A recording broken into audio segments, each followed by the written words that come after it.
अस्सलामुअलैकुम। तो भाई मैं पहले ही बोल रहा हूँ कि वीडियो पूरी देखनी है, वीडियो पूरी देखनी है, बात पूरी सुननी है, फिर जाके जो है वो कमेंट करना है, ठीक है। तो वीडियो पूरी देखना। और सबसे पहले बता दूं कि डेट शीट आ गई है क्लास 9 के बोर्ड एग्जाम की, क्लास 10th के बोर्ड एग्जाम की आपके पास डेट शीट आ गई है। मैं अभी डेट शीट आपको पूरी पढ़ के बताऊंगा। डेट शीट्स आपके साथ बराबर में चलती हुई नजर आ रही है।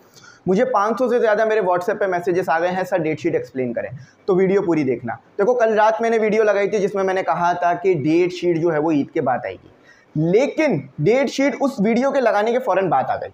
मैंने उस वीडियो में ये भी कहा था कि पहला पेपर कंप्यूटर का होगा, पहला पेपर कंप्यूटर का है। मैंने उस वीडियो में ये भी कहा था कि 8 मई को ही पेपर होंगे, 8 मई को ही पेपर है। मैंने तमाम चीज़ें आपको ग्रुप में बता रहा था, जो हमारे जो व्हाट्सएप के ग्रुप्स हैं, मैं उस सब में आपको बता रहा था चीज़ें। और फर्दन जो है फ़ौरन सेकंड के हिसाब से मैं आपको अपडेट वहाँ दे रहा था। तो यूट्यूब पे भी दे रहा हूँ, तो जो ग्रुप में ऐड नहीं है वो ग्रुप में ऐड हो जाए, ताकि जो है वो उसके लिए कन्फ्यूजन ना हो। देखो वो जो बात मैंने करी थी कि डेट शीट पेपर ईद के बाद आएगी, अब जो है वो डेट शीट पहले आ गई है। मेरे को यही एक्सपेक्ट था कि डेट शीट ईद के फ़ौरन बाद दे दी जाएगी, लेकिन यहाँ पर डेट शीट जल्दी दे दी गई है, जिसकी वजह सुनते जाओ कि बहुत ज़्यादा फेक न्यूज़ व्हाट्सएप ग्रुप्स में जो चल रहे होते हैं, और ग्रुप्स, और साथ ही साथ जो है वो फेसबुक पर, यूट्यूब पर, गूगल पर बहुत ज़्यादा फेक न्यूज़ थी कि जो है वो पेपर 17 मई से होंगे या पेपर आगे बढ़ गए हैं। तो ये सारी फेक न्यूज़ अब ख़त्म हो गई हैं। इन सब को जो है यहाँ पर इस डेट शीट ने ख़त्म कर दिया है। तो मैं अभी आपको डेट शीट पढ़कर पूरी की पूरी एक्सप्लेन करूंगा कि पेपर कितने दिनों तक चलेंगे। 17 दिनों तक बेसिकली आपके पेपर जो है वो चलने वाले हैं। यहाँ पर आपके पेपर जो है वो सबसे पहला पेपर जो है वो 9 क्लास का कंप्यूटर का, जैसे मैंने कहा था ना कि 60-70% चांस है पहला पेपर कंप्यूटर का होगा। तो आप देख लो, पहला पेपर आपका कंप्यूटर का है। उसके बाद मैंने कहा था कि आपका जो है वो जो पहला पेपर है वो 8 मई को ही होगा, मंडे को। तो देख लो पहला पेपर आपका 8 मई मंडे को है। अच्छा याद रखना, जो आपके पेपर्स लिए जा रहे हैं वो मॉर्निंग की शिफ्ट में ही लिए जा रहे हैं, ठीक है। बच्चों के दिमाग में ये सवाल आ रहा था कि शायद इवनिंग की शिफ्ट में पेपर हों, क्योंकि मेरे पेपर जो 10th के हुए थे, यानी 9 के तो मॉर्निंग शिफ्ट में हो गए थे, लेकिन जो 10th के मेरे पेपर हुए थे वो इवनिंग शिफ्ट में हो गए थे। लेकिन आप लोगों के इवनिंग शिफ्ट में पेपर नहीं है, 9:30 से 12:30 पेपर हैं। मैं एक और बात इंपॉर्टेंट यहाँ बताऊँ, जिस दिन आपका पहला पेपर होगा मैं आप लोगों का खुद आकर आपके सेंटर्स के बाहर इंटरव्यू लूँगा, ठीक है। और आप लोगों से पूछूंगा कि पेपर आसान हुआ या हार्ड। तो आप लोगों ने बताना है कि मैं जो है वो किस बोर्ड के सेंटर के बाहर आकर आपका इंटरव्यू लूँ, ताकि पता चल सके कि बच्चों की क्या तैयारी है, पेपर हार्ड आ रहे हैं, आसान आ रहे हैं, ठीक है। तो चलो अब आ जाओ डेट शीट को डिस्कस करते हैं। तो सबसे पहला पेपर जो हो रहा है वो कंप्यूटर का हो रहा है। तो कंप्यूटर की डेट शीट आपके सामने। अच्छा भाई देखो, सबसे पहला पेपर पार्ट 1 कंप्यूटर है। पार्ट 1 से मुराद है आपके 9 थ्योरी है। सारे पेपर यहाँ थ्योरी में है, प्रैक्टिकल पेपर आपके थ्योरी के बाद ही लिए जाएंगे जैसे कि होते आए हैं। अच्छा देखो भाई, सबसे पहला पेपर आपका मैथमेटिक्स का मंडे को 8 मई को है 2023। शिफ्ट कौन सी है? मॉर्निंग शिफ्ट है, 9:30 से लेकर 12:30 तक। अब आपके जो है वो बोर्ड कहाँ पर पड़ा है, ये एडमिट कार्ड आ जाएंगे तो आपको उसमें आपका बोर्ड पता चल जाएगा। और ये मैंने कहा था कि सबसे पहले पीडीएफ आएगा बोर्ड जो है वो आपके पास डेट शीट का। सबसे पहले क्या आया है? पीडीएफ आया है। डिस्क्रिप्शन में लिंक है, जाके डाउनलोड भी कर लेना अगर सिर्फ पीडीएफ देखना हो, ठीक है। अच्छा तो बाकी ये समझ गए। और उर्दू वालों का भी, अगर मतलब जिन बच्चों ने कंप्यूटर उर्दू में देनी है, सेम ही डे सेम ही तरीका है। एक साइड पे पेपर इंग्लिश में आ रहा होगा, एक साइड में पेपर उर्दू में आ रहा होगा। तो आपने जो मीडियम ऑफ आंसर सेलेक्ट किया था एग्जामिनेशन फॉर्म भरते हुए, उर्दू सेलेक्ट किया था तो उर्दू में देना, इंग्लिश अगर मीडियम ऑफ आंसर्स लिखे थे तो इंग्लिश में दे लेना, ठीक है। अच्छा दूसरा पेपर आपका भी कंप्यूटर का है, वो मैट्रिक वालों का है। दूसरा पेपर भी कंप्यूटर का है, मैट्रिक वालों का है। पार्ट 2 लिखा हुआ है। पार्ट 1 पार्ट 2 को बहुत ध्यान से देखना, ऐसा ना हो कि पार्ट 1 देखो और पार्ट 2 वाला चले जाओ। तो यह ध्यान रखना है। 9 को है, अगले नेक्स्ट डे, ठीक है। और आपका पेपर जो है वो ट्यूसडे को है, यानी बुध को है। मंडे ट्यूसडे आपका, ट्यूसडे को है जो है मैट्रिक वालों का, मंडे को जो है वो आपका 9 वालों का हो गया। अच्छा 9 तारीख 5वां महीना सन 2023। 5वां महीना कौन सा है? गिन लो भाई, जनवरी, फरवरी, मार्च, अप्रैल, मई। 5वां महीना कौन सा है? मई। फेब्रवरी होता है, ठीक है, फरवरी बोला, फेब बोल लेना। तो जनवरी, फेब, मार्च, अप्रैल, मई। तो ठीक है, 5वां महीना है आपका मई का। अच्छा सब चीज़ें मैं क्लियर कर रहा हूँ ताकि कोई कन्फ्यूजन आपके लिए ना हो। सेम मॉर्निंग शिफ्ट है, 9:30 से लेकर 12:30, 3 घंटे का पेपर। 40% आपके शॉर्ट, 40% लॉन्ग, 20% MCQs। याद रहेगी बात इंशाल्लाह। अच्छा आ जाओ, बुध को आपका पेपर आ गया। बुध को पेपर है पार्ट 1 बायोलॉजी, ठीक है। जो बच्चे कंप्यूटर का पेपर देंगे उनका बायो का नहीं होगा, ये बात आप लोगों को शुरू से पता है, ठीक है, इसमें कंफ्यूज ना होना। 10 तारीख को आप लोगों का बायो का पार्ट 1 का पेपर है, ठीक है, पार्ट 1 बोल रहा हूँ, याद रखना। अच्छा, फिर जुमेरात आ जाते हैं, थर्सडे आ जाते हैं, 11 मई को आपका पेपर है। अच्छा, यहाँ लाइन से डेट लिखी हुई है, पार्ट 1 पार्ट 2 आपने खुद देख लेना है और मैं बता रहा हूँ। अच्छा, थर्सडे को आ जाते हैं, तो थर्सडे को आपका जो पेपर है वही सेम टाइम पर है, 9:30 से 12:30 है, टाइमिंग सेम रहेगी। यहाँ पर पेपर होगा इंग्लिश का मैट्रिक का, किसका? इंग्लिश का मैट्रिक का कंपलसरी लिखा हुआ है, ठीक है, कंपलसरी यानी सबका मैट्रिक होगा। अगर आपने कंपलसरी नहीं सेलेक्ट करी है, एडवांस सेलेक्ट करी है, ठीक है, तो फिर आपका एडवांस का नेक्स्ट डे है, मतलब उस दिन नहीं होगा, वो आगे होगा, ठीक है। या आपने अगर इंग्लिश लिटरेचर जो है वो सेलेक्ट किया है तो इंग्लिश लिटरेचर का आपका नीचे पेपर है, वो मैं बता दूंगा, लेकिन सबने नॉर्मली ही सेलेक्ट किया होगा, कंपलसरी ही सेलेक्ट की होगी, मैं उम्मीद करता हूँ। अच्छा, हफ्ता इतवार यहाँ पर गैप, मतलब हफ्ता गैप नहीं है, इतवार गैप है। अच्छा, हफ्ते को भी पेपर है। अच्छा, फिर आपका आ जाता है फ्राइडे को, 12 तारीख का पेपर आ जाता है आपका। 12 तारीख को केमिस्ट्री पार्ट 1 का पेपर है, वही 9:30 से 12:30 आ रहा है, ठीक है। उसके बाद आ जाते हैं सैटरडे यानी हफ्ता 13 तारीख पड़ रही है और 9:30 से 12:30 ही पेपर है, और पेपर आ गया मैथमेटिक्स पार्ट 2, ठीक है, ये मेरा पेपर है मैथमेटिक्स पार्ट 2, यानी जो मैंने पढ़ा ये वो पेपर है। अच्छा, उसके फ़ौरन बाद फिज़िक्स का पेपर है पार्ट 1 वालों का, मंडे को। गैप्स अच्छे खासे मिल रहे हैं, 2-2 3-3 दिन के गैप्स आ रहे हैं, तैयारी अच्छी कर लेना, रिवीजन अच्छा कर लेना, गैस पेपर भी कर सकते हो, इतना टाइम होगा अब आपके पास। अच्छा, फिर आ जाते हैं मंडे को, संडे गैप, मंडे। अच्छा, 6 दिन पेपर होंगे, सिर्फ 1 दिन गैप है आपका। अच्छा, अब आ जाते हैं अपना मंडे को आ गए हैं। मंडे को वही 15 तारीख पड़ रही है, सिर्फ 14 का गैप है, उसके अलावा और कोई दिन गैप नहीं है, मतलब 9 मैट्रिक दोनों का मिला के बात कर रहा हूँ, ठीक है। तो मंडे को जो है वो पेपर वही 9:30 से 12:30 है, फिज़िक्स पार्ट 1 वालों का पेपर है, पार्ट 2 वालों का नहीं है, ठीक है, पार्ट 1 वालों का है। अच्छा, अब आ जाओ बुध यानी आ जाओ मंगल, ट्यूसडे। तो ट्यूसडे को 16 तारीख पड़ रही है, 9:30 से 12:30 पेपर है, और किसका पेपर है? Biology part 2। पार्ट 1 पहले हो गया था, पार्ट 2 बाद में हो रहा है, ठीक है। पार्ट 2 यानी मैट्रिक वाला पेपर देंगे। वेडनेसडे को आ जाओ, 17 तारीख पड़ रही है, वही 9:30 से 12:30 पेपर है। मैथमेटिक्स के स्टूडेंट्स तैयार हो जाओ, 17 तारीख को पेपर है, ठीक है भाई, तैयार हो जाओ, अभी से ही तैयार हो जाओ।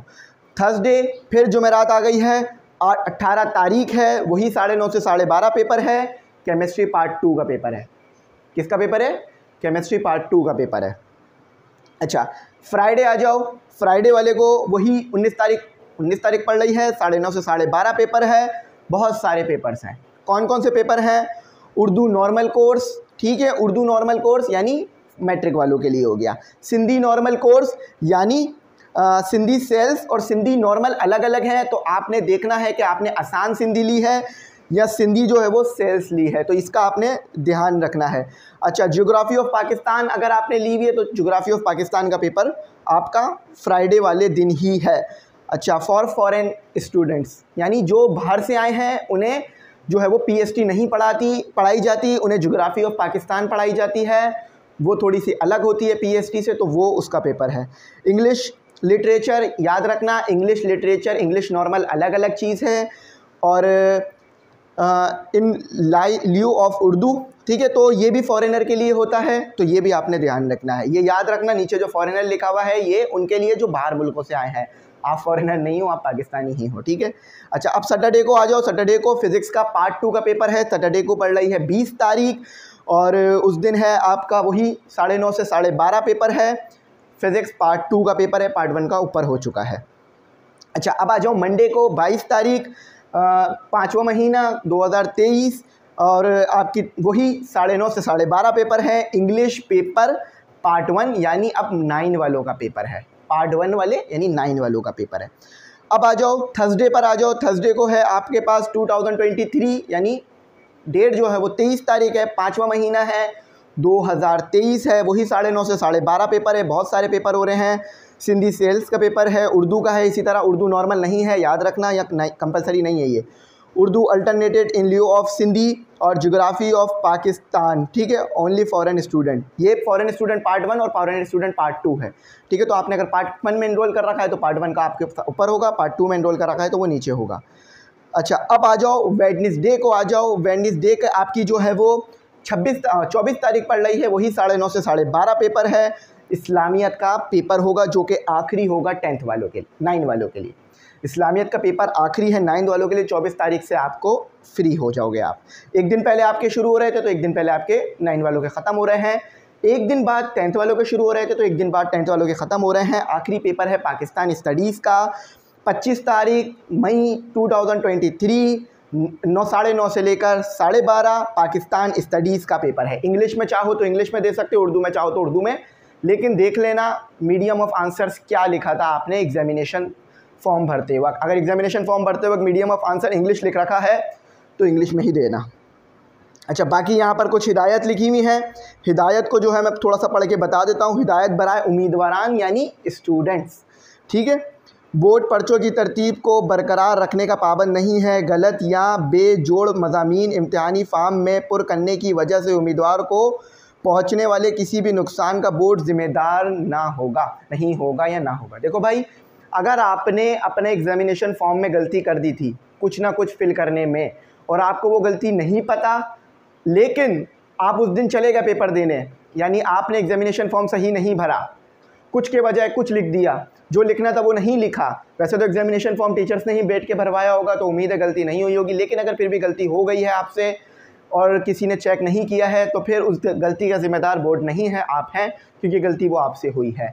हाँ, अगर ऐसी कोई गलती जो कि बोर्ड ऑफिस की तरफ से आ रही है, जैसे कि फॉर एग्जांपल पहले भी एक बार हुआ था कि एक क्वेश्चन 2 बार आ गया था, तो वो गलती बोर्ड ऑफिस एक्सेप्ट कर लेगा। लेकिन वो गलतियां जो आपने एग्जामिनेशन फॉर्म भरते हुए करी, आप लेट आए, आप एडमिट कार्ड नहीं लाए, आपका एडमिट कार्ड खो गया या कुछ भी ऐसा जो आपसे हुआ, तो उसका ज़िम्मेदार बोर्ड ऑफिस नहीं होता, आप लोग होते हैं। तो ज़रूर इस बात का ध्यान रखें। एडमिट कार्ड की फ़ोटोकॉपी करा लीजिए, चाहे कलर करा लीजिए या प्रिंट करा लीजिए, चाहे कलर करा लीजिए या ब्लैक एंड वाइट करा लीजिए। ओरिजिनल एडमिट कार्ड लेके जाइए एग्जामिनेशन सेंटर। इनरोलमेंट कार्ड भी ले जाइए।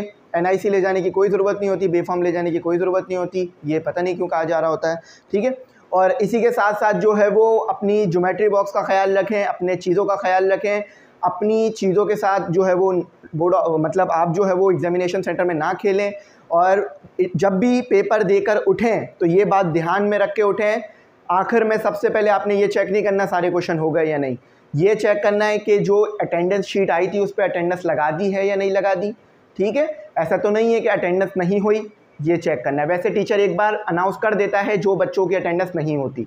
बहुत ज़िम्मेदार टीचर खड़े होते हैं, अपनी ज़िम्मेदारी बहुत माशाल्लाह से पूरी तरह से निभाते हैं, जो कि अटेंडेंस ले रहे होते हैं, ठीक है। ये मैंने देखा है, 2-2, 3-3, 4-4 बार अनाउंस करते हैं। जो बच्चे बेध्यानी से भी रह जाते हैं अटेंडेंस देने से, उनकी सीटों पे जाके खुद लेते हैं अटेंडेंस, ठीक है। तो बहुत ज़िम्मेदारी से हो रहा होता है, लेकिन फिर भी इंसान है, गलती किसी से भी हो सकती है। तो आपने आखिर में इस चीज़ को देखना है। अटेंडेंस शीट पर अटेंडेंस दे दी थी, अच्छा, उसके बाद जो कॉपी है उसके ऊपर जो है रोल नंबर लिख दिया था, बस, ठीक है। रोल नंबर लिखना मत भूलना, नाम अपना नहीं लिखना।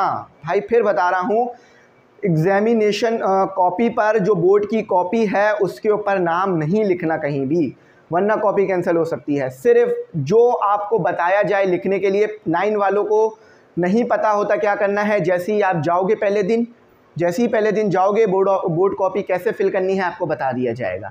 सबसे पहले रोल नंबर, उसके बाद पेपर कौन सा है, डेट क्या है, एग्जामिनेशन हॉल, एग्जामिनेशन सेंटर क्या है, और पार्ट 1 है, पार्ट 2 है, इंग्लिश में आंसर दे रहे हो, उर्दू में आंसर दे रहे हो, ये सब आपका वहाँ पे लिखने का आ जाता है, डेट वर्ड सब कुछ, ठीक है। नाम कहीं नहीं लिखना होता, ये याद रखना। अच्छा, इसके नीचे जो डेट शीट है वही सेम ऊपर वाली डेट शीट है, बस ये 9 के लिए सेपरेट कर दी है ताकि 9 के स्टूडेंट पहली बार पेपर दे रहे हैं कंफ्यूज ना हो। सेम डे पेपर है, सेम सब तरीके का नीचे लिख दिया है।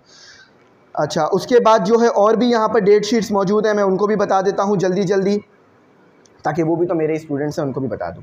अच्छा, जनरल ग्रुप क्लास 10th का भी यहाँ पर आपके पास डेट शीट आ गई है। बहुत सारे पेपर्स लिखे हुए हैं, इनके पेपर शुरू हो रहे हैं वही 8 मई से और ख़त्म हो रहे हैं 24 मई को, ठीक है। अच्छा, उसके बाद आपके पास पार्ट 2 पार्ट 1 इन्होंने साथ लिख दिया है। अब आपके पास पार्ट 1 जनरल ग्रुप आ गया है, उसके पेपर सारे के सारे इन्होंने लिखे हुए हैं। Urdu normal, Sindhi normal, geography of Pakistan paper, ये सब लिख दिया है यहाँ पर। उसके बाद यहाँ पर उसके बाद बस इतना ही आपको यहाँ पर दिया हुआ था, 3-4 पेज पता नहीं खाली क्यों आए हैं। तो यहाँ पर ये आपकी डेट शीट थी। मेरी दुआ है आप लोगों के लिए। अब यहाँ पर सब चीज़ें जो हैं वो फाइनलाइज हो गई हैं, पेपर लाजमी हो रहे हैं। मेरी आप सबके लिए दुआ है। देखो भाई, मैं भी रोज़े से हूँ, उम्मीद है आप लोग भी रोज़े से होंगे जब वीडियो देख रहे होंगे, या अगर रोज़े के बाद देख रहे हैं।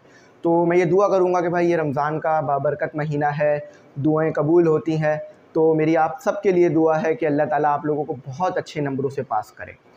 मेरी मेहनत है आप लोगों पर पूरे साल की। आप नहीं जानते कि मैंने किस किस तरह से आप लोगों के लिए मेहनत करी। यूनिवर्सिटी जाता हूँ, यूनिवर्सिटी जाने के लिए सुबह 6:30 बजे उठता हूँ। मेरे घर से यूनिवर्सिटी बहुत दूर है, 40-50 किलोमीटर का सफ़र होता है, ठीक है। और फिर यूनिवर्सिटी जाने के लिए सुबह उठता हूँ, कभी नाश्ता होता है, नहीं होता है, यूनिवर्सिटी जाता हूँ। फिर 1 बजे कभी कुछ कैंटीन से लेके खा लिया तो खा लिया, जो कि बहुत ज़्यादा खा लो तो तबीयत ख़राब हो जाती है। फिर रात 5:30 बजे घर आता हूँ। 5:30 बजे घर आकर 6:30 बजे आप लोगों को पढ़ाने खड़ा होता हूँ, आप लोगों के मैसेज के रिप्लाई देता हूँ। फिर अपना खुद भी यूनिवर्सिटी का पढ़ता हूँ। इतना ब्रिलियंट स्टूडेंट मैं खुद भी नहीं हूँ, लेकिन मैं कोशिश पूरी करता हूँ। तो अपना यूनिवर्सिटी का पढ़ता हूँ और फिर जो है वो 11:30 बजे फ्री होकर खाना खा के 12 सोता हूँ। कोई सोशल लाइफ़ नहीं रखता हूँ, ना ही कोई सोशल लाइफ़ को सपोर्ट करता है मेरी। और लोग जो ज़िंदगी में आते हैं वो अपने फ़ायदे के लिए आते हैं, जब उनके फ़ायदे पूरे हो जाते हैं तो वो चले जाते हैं। तो सबकी ज़िंदगी में ऐसे लोग आते हैं, मेरी ज़िंदगी में भी आए। तो ये सब मेरी ज़िंदगी में चलता है। बहुत एफ़र्ट मैंने आप लोगों के लिए दी है। तो मेरी यही दुआ है कि बस ये किसी तरह से ना तालीम हम सबके लिए ऐसी हो जाए आम, हम सबको इल्म मिल जाए। मैं जानता हूँ कि अगर इस मुल्क में किसी चीज़ के ज़रिए से तब्दीली आ सकती है ना, वो सिर्फ़ तालीम है, वो सिर्फ़ एजुकेशन है। मैं किसी को रोटी खिलाऊँ, वो आज खिलाऊँगा, कल उसको फिर रोटी की ज़रूरत होगी। लेकिन अगर मैं किसी को इल्म दे दूँ, तालीम दे दूँ, रोटी कमाना सिखा दूँ, रोटी किस तरह कमाते हैं ये बता दूँ, वो आज भी रोटी कमाएगा उस इल्म से, कल भी रोटी कमाएगा और इज़्ज़त से रोटी कमाएगा। मैं हमेशा ये बात कहता हूँ कि एक कहावत है कि किसी को मछली पकड़ना सिखाओगे तो वो हमेशा मछली पकड़कर उससे फ़ायदा लेता रहेगा। किसी को मछली पकड़कर दे दोगे तो क्या होगा, वो सिर्फ़ एक मछली खा सकेगा, फिर भूखा रहेगा। तो इसीलिए सिखा दो, इल्म दे दो, तालीम दे दो। तो तालीम ही इंशाअल्लाह हमारे आने वाले फ्यूचर को अच्छा करेगी। बस दुआ है आपके लिए, अल्लाह ताला आपको अच्छे नंबरों से कामयाब करे, इतना अच्छा कामयाब करे कि जितना अच्छा आप चाहते हैं आपके नंबर आए, और आपके पेरेंट्स भी आप पर फ़ख्र करें, मुझे भी आप पर फ़ख्र होगा। और खुदा न खास्ता अगर तैयारी नहीं करी है, टेंशन ना लो, गैस पेपर से तैयारी करो, अल्लाह ने चाहा तो बहुत अच्छे नंबर लोगे। अभी से ये ना सोचो नंबर कम आएंगे, जब नंबर कम आ जाएंगे तो उस वक्त सोचेंगे क्या करना है। अभी बस ये सोचो सबसे अच्छे नंबर लाओगे।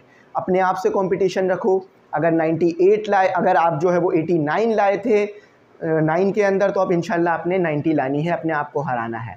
अपने दोस्तों से कंपटीशन नहीं रखो, वो आपके दोस्त हैं, उनसे कंपटीशन रखने का कोई फ़ायदा नहीं होगा। मैं भी कंपटीशन अपने आप से रखता हूँ। अगर मैं जो है वो पिछले सेमेस्टर में 3.63 जो है वो जीपीए लाया था, तो अब मैं 3.7 के लिए मेहनत करूँगा। अपने आप से जो है वो करो। बस मेरी दुआ है अल्लाह ताला आपको कामयाब करे। वीडियो पूरी देखी होगी उम्मीद करता हूँ। अपना कमेंट करना कि मैं जो वीडियो अपलोड करता हूँ कैसी लगती है, अपनी दुआओं में ज़रूर याद रखना। Thanks for watching. अल्लाह हाफ़िज़। अपनी दुआओं में ज़रूर याद